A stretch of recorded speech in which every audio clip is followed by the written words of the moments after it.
Bonjour les amis, c'est Pascal Petit de retour avec cette vidéo que j'ai intitulée « Petite question qui fâche ». Alors de quoi s'agit-il? Vous avez sans doute entendu ici et là qu'il y a des ténors ou bien d'autres personnes qui nous annoncent qu'il y a une alliance, d'accord? Je fais référence ici peut-être à la 17e lettre de l'alphabet, que je ne prononcerai pas ici, qu'il y aurait des chapeaux blancs, qu'il y aurait tout un tas de choses derrière le rideau et qui agiraient en sous-main. Alors, je ne sais vraiment pas si c'est une réalité, si c'est une légende urbaine, si c'est un mythe, parce que c'est vrai en toute objectivité que si nous regardons les choses autour de nous, non seulement en France, mais dans le monde, eh bien, le doute parfois peut être permis. Cela étant, je n'affirme rien, et comme vous avez été nombreuses et nombreux à me poser cette question, alors peut-être que cette thématique va en heurter certains d'entre vous, qui peut-être sont effectivement dans ce narratif, parce que ça peut également être un autre narratif. Donc le but étant pour moi et pour vous peut-être, eh bien de poser carrément la question. On va commencer avec le tarot pour voir si effectivement cette rumeur, ces informations sont fondées ou non fondées. Alors, je vous avouerai qu'à titre personnel, par moments, j'ai des images qui sont très claires. D'autres moments, j'ai des images qui sont un peu floues. Alors, comme vous m'en avez fait la demande, eh bien, écoutez, je pense que nous allons mettre les pieds dans le plat pour voir un petit peu si c'est du lard ou du cochon, comme on dit. Alors, existe-t-il une alliance qui serait derrière le rideau et qui tiendrait tout ce qui est en train de se passer? Encore une fois, vraiment, je vais essayer d'être complètement neutre et de voir ce que le tarot nous annonce par rapport à cette question. Y a-t-il une alliance internationale des chapeaux blancs?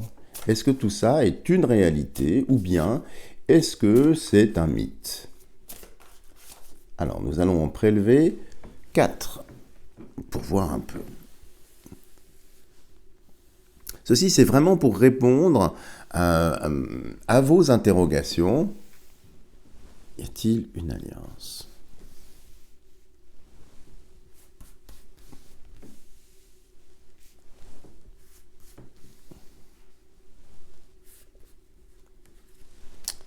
Voilà, pour voir un peu.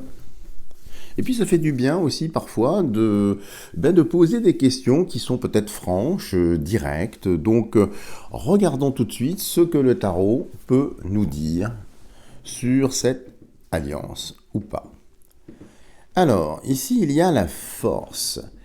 La force qui annonce effectivement ici qu'il y a deux camps, en quelque sorte, deux antagonistes, deux protagonistes. Mais la force ici, vous voyez, on ne sait pas si cette femme représentée sur la carte, eh bien, arrive à maîtriser la gueule du lion, c'est-à-dire à retenir cette éventuelle morsure, ou bien si elle essaye de dresser le lion.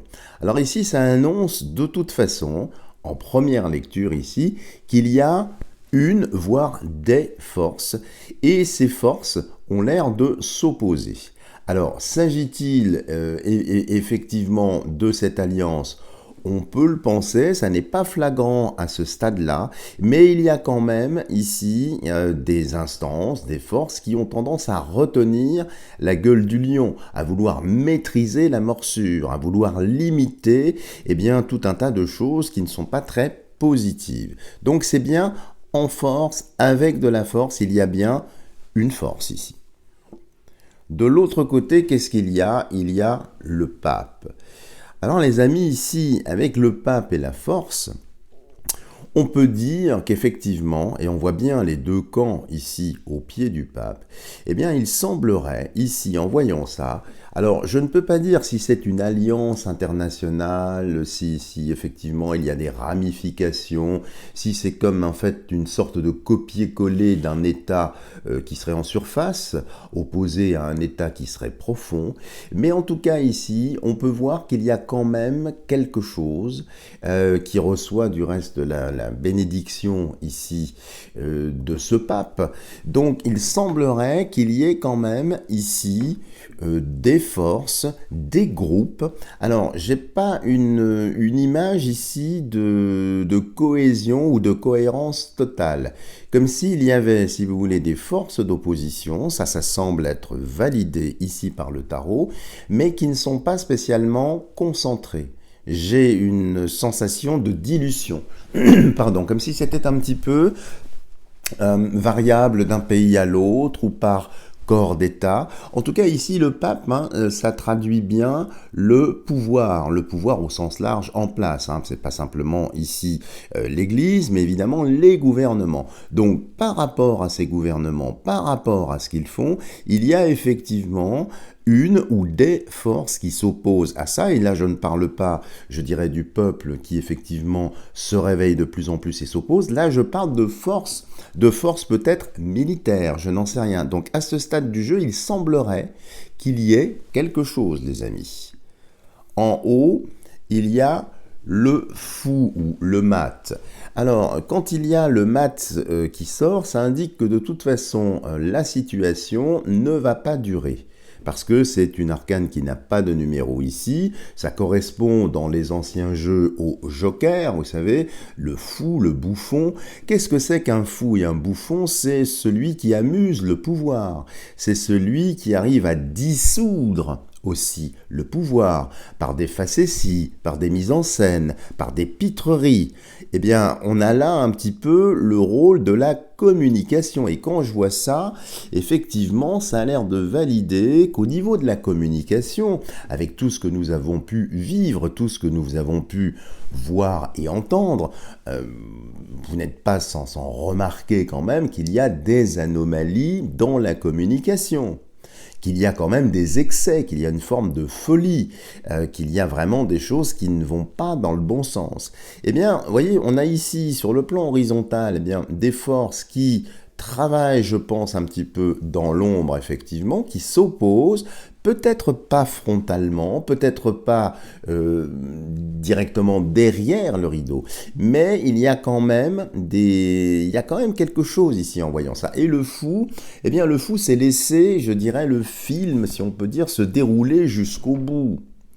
Et cette folie, cet excès, je pense que tous les excès qui sont plébiscités, qui sont laissés en avant ici, ça peut effectivement, comme le disent certaines personnes, être là pour réveiller les consciences. Maintenant, quand même, nous sommes nombreux à être réveillés. Effectivement, nous souffrons, je pense, d'une certaine frustration, d'une certaine attente, mais ici, ça a l'air de valider quand même, alors peut-être pas en totalité, peut-être pas tout ce que l'on nous a dit, mais en tout cas, il y a effectivement des forces qui s'opposent et qui sont derrière le rideau, qui ne sont pas visibles en quelque sorte.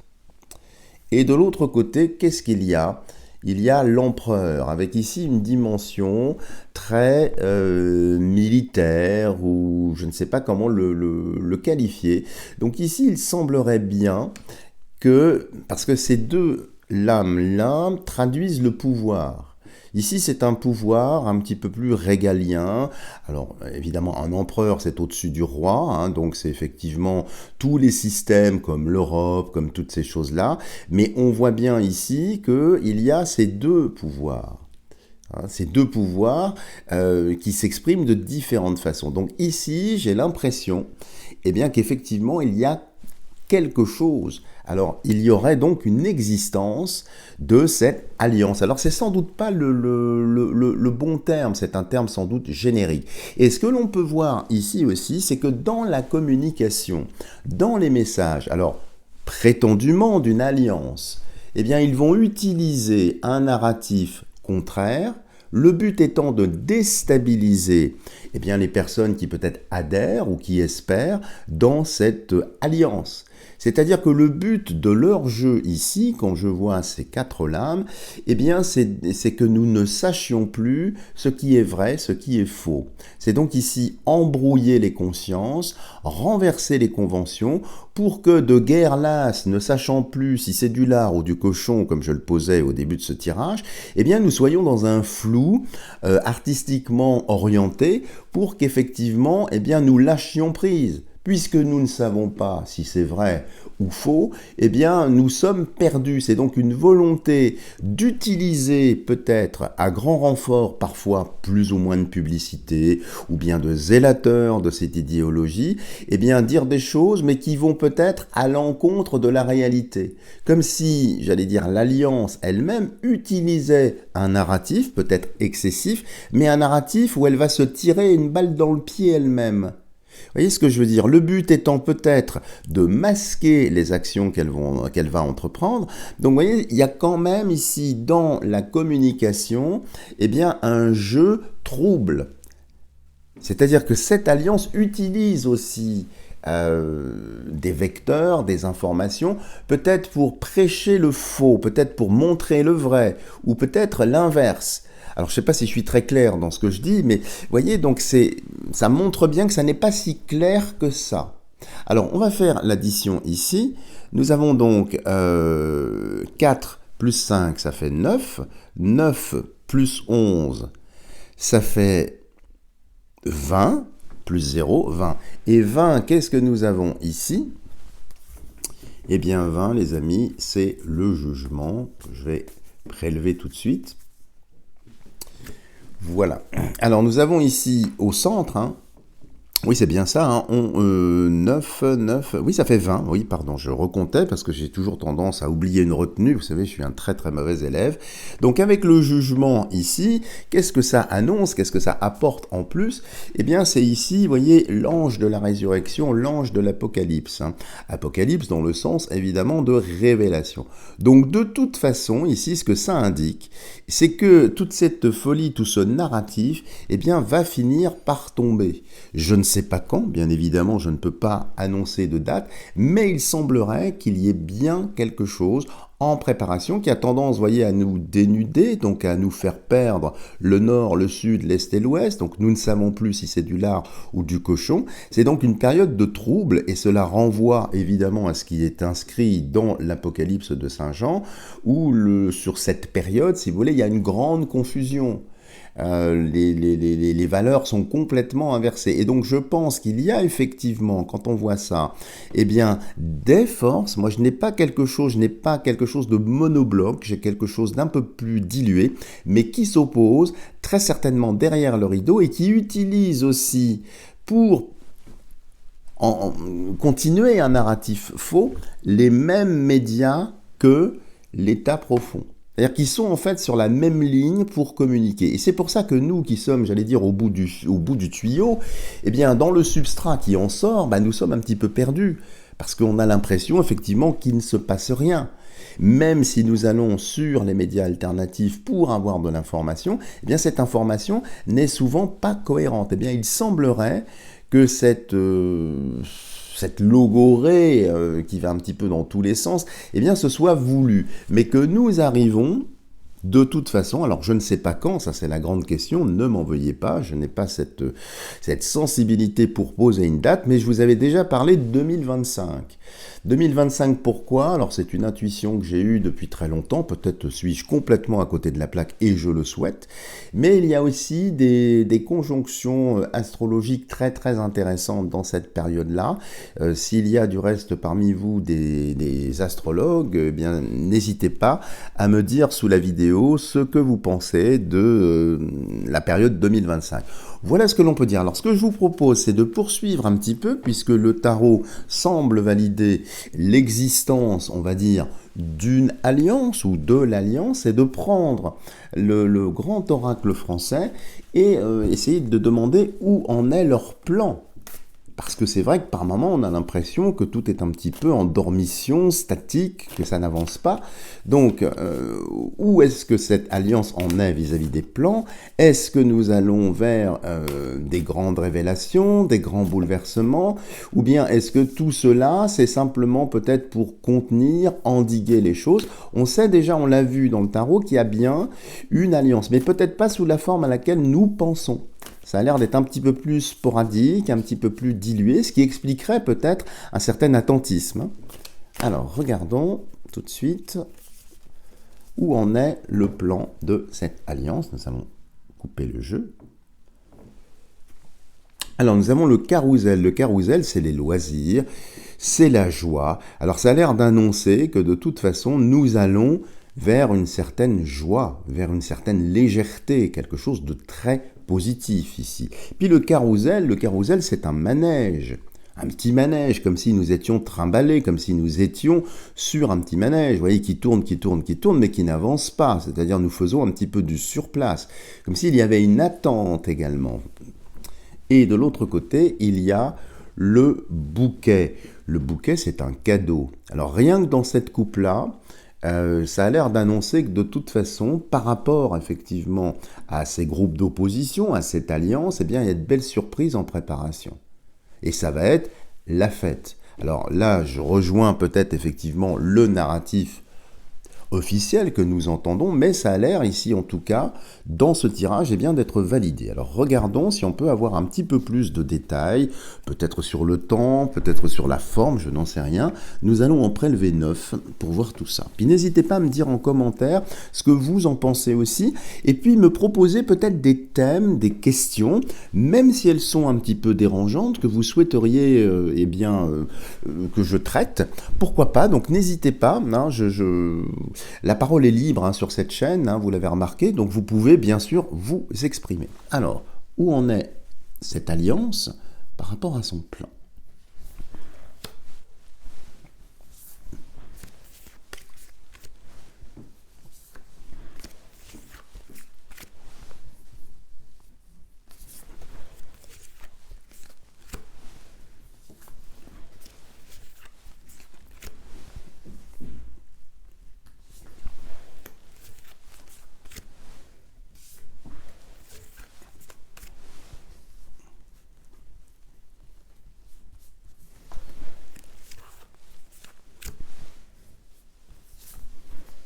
Et voilà, on est prélevé 9.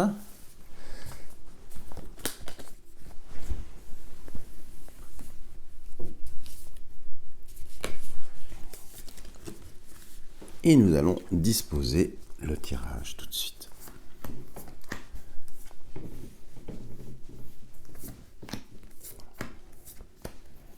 Je le remonte bien que vous puissiez le voir. Alors, qu'est-ce qui ressort ici avec le grand oracle français que vous aimez bien et moi avec? Alors, il y a ici le cimetière, la mort. Alors, qui annonce évidemment des choses funestes, mais que nous voyons déjà, c'est effectivement toutes les victimes d'accidents collatéraux, d'une prise de soupe un peu trop répétée, puisqu'il y en a même qui s'acheminent, semble-t-il, dans certains pays, dont la France, à prendre un 5e bol de soupe. Pourquoi pas, on ne change pas effectivement quelque chose qui fonctionne, mais ici ça annonce qu'il va y avoir, semble-t-il, dans le déroulé du plan, hélas, je ne m'en réjouis pas, beaucoup de morts. Peut-être par leur action aussi, ça nous allons voir ce qui est annoncé ici. Il y a les empreintes qui indiquent en tout cas l'arrivée de quelqu'un. Ça peut être un événement, ça peut être une personne, alors vous voyez, qui arrive juste après, malheureusement, tous ces décès. Donc peut-être que par la pression, l'importance, l'intensité de ces décès, il va y avoir des mobilisations, des gens qui vont peut-être monter au créneau, prendre la parole. En tout cas, quelqu'un arrive, et c'est quelqu'un d'inconnu. Alors peut-être parce qu'il n'est pas sur le devant de la scène, mais qui avance en tout cas dans cette direction. Ici, il y a les corbeaux. Alors c'est amusant parce que vous voyez, c'est inscrit là, c'est un complot ici. Les corbeaux, ça indique effectivement la médisance, tout un tas de choses, mais le complot. Donc nous avons bien sur la partie gauche ici des morts, une personne, alors peut-être providentielle ou pas, j'en sais rien, qui avance pour déjouer ce complot, pour exposer ce complot. Du reste, vous voyez, d'un point de vue chromatisme ici, vous avez la neige qui est blanche, encadrée par deux choses qui sont un peu noires. On est un peu dans le yin ici et le yang. Donc il y a quand même quelqu'un qui va dissiper, qui va montrer, mettre en pleine lumière ce complot. Ensuite, qu'est-ce que nous avons? Nous avons le pigeonnier. Le pigeonnier, c'est un repère, c'est un refuge. Et ici, ça indique peut-être des étapes. Comme si, dans le déroulé de leur plan, ça on peut le penser en tout cas, eh bien il y aurait des étapes, des repères, des jalons qui sont un petit peu posés. Donc ça a l'air d'annoncer quand même qu'il y a un certain temps encore à attendre. La carte centrale, ici, c'est le puits. Alors le puits, évidemment, bon, ça traduit les troubles psychologiques, c'est en fait le commencement de l'enfer. Et se trouve à avaler tout un tas de choses. Alors c'est comme si vous voulez, les différentes forces eh bien, qui s'opposent à ce que nous vivons, eh bien, allaient jeter dans le trou, jeter dans la fosse, dans l'abîme, hein, eh bien, tout un tas de personnes, allaient dénoncer tout un tas de choses. Mais vous voyez, c'est une forme de nettoyage ici. Puis le puits, ça fait sans doute aussi référence ici à ce qui se passe de façon souterraine, de façon chtonienne. Nous avons entendu, je ne sais pas si c'est vrai, mais qu'il y a quand même des tunnels, qu'il y a des choses assez particulières ici. Donc le but étant, dans une certaine discrétion, eh bien d'éliminer ou de précipiter ici, vous voyez, dans ce puits, tous les malfaisants. Donc le plan avance, semble-t-il. Ici, qu'est-ce que nous avons? La fourche. Alors la fourche, c'est quelque chose d'assez violent, c'est une agression, c'est pas mal de choses. Alors ça a l'air d'annoncer quand même à côté du puits ici, eh bien des actions peut-être militaires, peut-être un peu plus musclées. Hein. C'est la troisième carte sous, je dirais, l'orientation martienne. Mars, c'est quand même le dieu de la guerre. Donc je pense que nous allons quand même assister, alors peut-être pas uniquement en France, mais ailleurs, à des actions quand même, peut-être un petit peu plus musclées, un petit peu plus offensives. Vous savez, dans le temps, les manifestants prenaient une fourche pour aller manifester, au temps des rois par exemple. Hein. Mais ici, vous voyez, c'est un côté très très piquant. Hein. Il y a quand même 5 pics ici, comme les doigts de la main. 5 doigts, 5 pics. Donc tout ça me fait penser effectivement à une espèce d'opposition, mais peut-être plus musclée, plus marqué, sans doute sous l'égide de ce personnage. Alors, il faut le prendre aussi au sens symbolique, ça peut être un groupe aussi qui avance. Hein. Après avoir posé des jalons, nettoie, mais peut-être de façon plus visible, plus directe ici, comme s'il y avait une accélération. Ensuite, la mouche, qu'est-ce que c'est? C'est les tracas, les petits tracas, les choses un petit peu qui nous embêtent, qui nous agacent, toujours ici sous dominante martienne, comme si la pression était en train de monter, comme si l'opposition sous toutes ses formes était un petit peu alimentée. Donc effectivement, on peut s'interroger, est-ce que tout ce que nous vivons pour l'instant, c'est pas le calme avant la tempête? Ça a l'air de l'annoncer ici. Et ici, qu'est-ce qu'il y a? Il y a le labeur. Le labeur, c'est le monde du travail. Alors, ça a l'air d'annoncer ici que les travailleurs, toutes les personnes qui sont dans le monde du travail, vous voyez, cette terre, elle est retournée. Alors, habituellement, c'est plutôt une pioche ou une binette. Ici, on peut penser que la fourche, ici, donc des actions sur le monde du travail, peut-être va-t-il se passer des choses très intéressantes, très musclées dans le secteur du travail. Peut-être des oppositions massives, ou peut-être que le travail et tout ce que nous sommes en train de vivre va servir en fait à peut-être renverser les choses. Et la dernière ici, le livre. Alors le livre qui fait un lien évidemment avec le passé, avec les Écritures, on peut reconnaître quand même assez facilement la Bible ici, ça a l'air d'annoncer, vous allez me trouver sans doute un petit peu idiot, mais ça a l'air de suivre un narratif qui est presque, voire totalement biblique ici. Donc les temps troubles que nous connaissons, toutes ces choses-là, nous arrivons à la fin. Mais sans doute avec des choses pas très heureuses, un petit peu plus musclées.